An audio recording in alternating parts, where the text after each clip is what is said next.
ಕೆಲವೇ ಕ್ಷಣಗಳಲ್ಲಿ ಭಾರತಕ್ಕೆ ಪ್ರಜ್ವಲ್ ರೇವಣ್ಣ ಆಗಮನ. ಏರ್ಪೋರ್ಟ್ನಲ್ಲೇ ಬೀಡು ಬಿಟ್ಟ ಎಸ್ಐಟಿ ಅಧಿಕಾರಿಗಳ ತಂಡ. ವಿಮಾನ ನಿಲ್ದಾಣದಲ್ಲೇ ವಶಕ್ಕೆ ಪಡೆಯೋದಕ್ಕೆ ಪೊಲೀಸರು ಸನ್ನದ್ಧರಾಗಿದ್ದಾರೆ. ಲುಫ್ತಾನ್ಸಾ ಏರ್ಲೈನ್ಸ್ನಲ್ಲಿ ಆಗಮಿಸ್ತಾ ಇರೋ ಪ್ರಜ್ವಲ್ LH764 ವಿಮಾನದ 8G ಬಿಸಿನೆಸ್ ಕ್ಲಾಸ್ ಸೀಟ್ನಲ್ಲಿ ಸಂಸದ ಪ್ರಜ್ವಲ್ ರೇವಣ್ಣ ಟ್ರಾವೆಲ್ ಮಾಡ್ತಾ ಇದ್ದಾರೆ. ಟರ್ಮಿನಲ್ 2 ನಲ್ಲಿ ಬ್ಯಾರಿಕೇಡ್ ಅಳವಡಿಸಿದ್ದಾರೆ ಪೊಲೀಸರು. ಬ್ಯಾರಿಕೇಡ್ ಹಾಕ್ತಾ ಇರೋ ದೃಶ್ಯ ನೀವು ನೋಡ್ತಾ ಇದ್ದೀರಾ. ಟರ್ಮಿನಲ್ 2 ನಲ್ಲಿ ಬ್ಯಾರಿಕೇಡ್ ವ್ಯವಸ್ಥೆ ಮಾಡ್ತಾ ಇದ್ದಾರೆ. ಎಸ್ಐಟಿ ತಂಡ ಕಳೆದ 3-4 ದಿನಗಳಿಂದ ಏರ್ಪೋರ್ಟ್ ನಲ್ಲೇ ಬೀಡು ಬಿಟ್ಟಿದೆ. ಬ್ಯಾರಿಕೇಡ್ ವ್ಯವಸ್ಥೆ ಆಗ್ತಾ ಇರೋದನ್ನ ನೀವು ನೋಡ್ತಾ ಇದ್ದೀರಾ. ಟರ್ಮಿನಲ್ 2 ಅರೈವಲ್ ಜಾಗ ಇದು. ಇವಾಗ ಇನ್ನಷ್ಟು ಡೀಟೇಲ್ಸ್ ಹಂಚ್ಕೊಳ್ಳೋದಕ್ಕೆ ನಮ್ಮ ಪ್ರತಿನಿಧಿ ಚೇತನ್ ಟರ್ಮಿನಲ್ 2 ನ ಮುಂಭಾಗದಿಂದ ಲೈವ್ ನಲ್ಲಿ ಜಾಯ್ನ್ ಆಗ್ತಾ ಇದ್ದಾರೆ. ಪ್ರಜ್ವಲ್ ಯಾವುದೇ ಕ್ಷಣದಲ್ಲಿ ಇನ್ನು ಕೆಲವೇ ಹೊತ್ತಿನಲ್ಲಿ ಪ್ರಜ್ವಲ್ ರೇವಣ್ಣ ಬರ್ತಾರೆ. ಚೇತನ್, ಈಗಾಗಲೇ ಎಸ್ಐಟಿ ತಂಡ ಕೂಡ ರೆಡಿ ಆಗಿದೆ. ಅಲ್ಲಿ ಯಾವ ರೀತಿ ವ್ಯವಸ್ಥೆ ಮಾಡ್ಕೊಂಡಿದ್ದಾರೆ? ಸೊ ಯಾವ ರೀತಿ ಪ್ರಜ್ವಲ್ ರೇವಣ್ಣರನ್ನ ಎಸ್ಐಟಿಗೆ ಹಸ್ತಾಂತರ ಮಾಡಲಾಗುತ್ತೆ?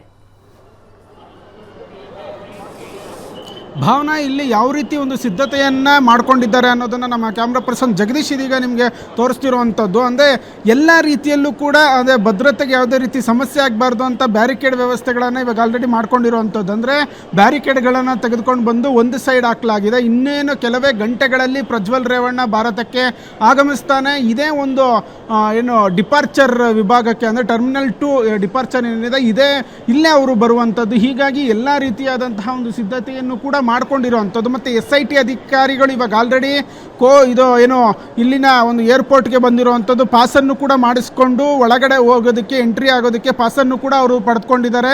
ಮತ್ತು 8 ಜನ ಅಧಿಕಾರಿಗಳು ಒಟ್ಟು ಪಾಸನ್ನು ಪಡ್ಕೊಂಡಿದ್ದಾರೆ ಅನ್ನೋದ್ರ ಬಗ್ಗೆ ಮಾಹಿತಿ ಲಭ್ಯ ಆಗ್ತಿರುವಂಥದ್ದು. ಸುಮನ ಪನ್ನೇಕರ್ ಸೇರಿದಂತೆ 8 ಪೊಲೀಸ್ ಅಧಿಕಾರಿಗಳು, ಅಂದರೆ SIT ತಂಡದಲ್ಲಿರುವಂತಹ ಅಧಿಕಾರಿಗಳ ಪಾಸನ್ನು ಮಾಡಿಸ್ಕೊಂಡಿರುವಂಥದ್ದು. ಪ್ರಜ್ವಲ್ ರೇವಣ್ಣ ಭಾರತಕ್ಕೆ ಬರ್ತಿದ್ದಂತೆ ತಕ್ಷಣವೇ ಇಮಿಗ್ರೇಷನ್ ಡಿಪಾರ್ಟ್ಮೆಂಟ್ ಅವರು ಅವರನ್ನು ಮೊದಲಿಗೆ ವಶಕ್ಕೆ ಪಡ್ಕೊಳ್ತಾರೆ.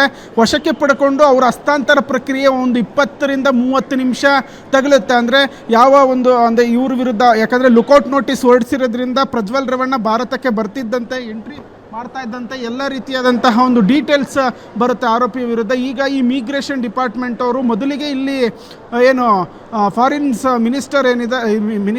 ಫಾರಿನ್ ಆಫೀಸರ್ ಏನಿದ್ದಾರೆ ಅವ್ರಿಗೆ ಒಂದು FRR ಒಂದು ಮಾಹಿತಿಯನ್ನು ರವಾನೆ ಮಾಡ್ತಾರೆ. ಆ ನಂತರ ಏನು ಇಮಿಗ್ರೇಷನ್ನ ಆಯುಕ್ತರು ಬಂದು ಅದು ಕ್ಲಿಯರೆನ್ಸ್ ಕೊಟ್ಟ ನಂತರವಷ್ಟೇ SIT ಅಧಿಕಾರಿಗಳಿಗೆ ಪ್ರಜ್ವಲ್ ರೇವಣ್ಣನನ್ನು ಹಸ್ತಾಂತರ ಮಾಡುವಂತಹ ಪ್ರಕ್ರಿಯೆ ಆಗುವಂಥದ್ದು.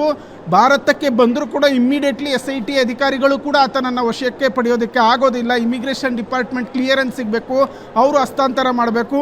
ಅದು ಒಂದು 20ರಿಂದ 30 ನಿಮಿಷ ತಗಲುತ್ತೆ ಅನ್ನೋದ್ರ ಬಗ್ಗೆ ಮಾಹಿತಿ ಲಭ್ಯ ಆಗ್ತಿರುವಂಥದ್ದು. ಅಂದರೆ ಎಲ್ಲ ಗೇಟ್ಗಳಲ್ಲೂ VIP ಗೇಟ್ ಇರ್ಬೋದು, ಎಲ್ಲ ಕಡೆಯೂ ಕೂಡ SIT ಅಧಿಕಾರಿಗಳು ಬೀಡುಬಿಟ್ಟಿದ್ದಾರೆ. ಮತ್ತು ಪೊಲೀಸ್ ಸಿಬ್ಬಂದಿಗಳು ಕೂಡ ಒಂದು ಮಫ್ತಿಯಲ್ಲಿ ಓಡಾಡ್ತಿರುವಂಥದ್ದು. ಮತ್ತು ಭದ್ರತೆಗೆ ಅಂದರೆ ಇವಾಗ ಸಾಮಾನ್ಯ ಜನರು ಕೂಡ ಬರ್ತಾರೆ, ಪಬ್ಲಿಕ್ ಬರ್ತಾರೆ. ಹೀಗಾಗಿ ಅವ್ರಿಗೆ ಯಾವುದೇ ರೀತಿ ಸಮಸ್ಯೆ ಆಗಬಾರ್ದು ಅನ್ನೋ ನಿಟ್ಟಿನಲ್ಲಿ ಬ್ಯಾರಿಕೇಡ್ಗಳನ್ನು ಅಳಿಸ್ಕೊಂಡಿರುವಂಥದ್ದು. ಎಲ್ಲ ರೀತಿಯಲ್ಲೂ ಕೂಡ ಸಿದ್ಧತೆಯನ್ನು ಮಾಡ್ಕೊಂಡಿರುವಂಥದ್ದು. ಭಾವನಾ. ಎಸ್ ಚೇತನ್, ಧನ್ಯವಾದ ನಿಮ್ಮೆಲ್ಲ ಮಾಹಿತಿಗೆ.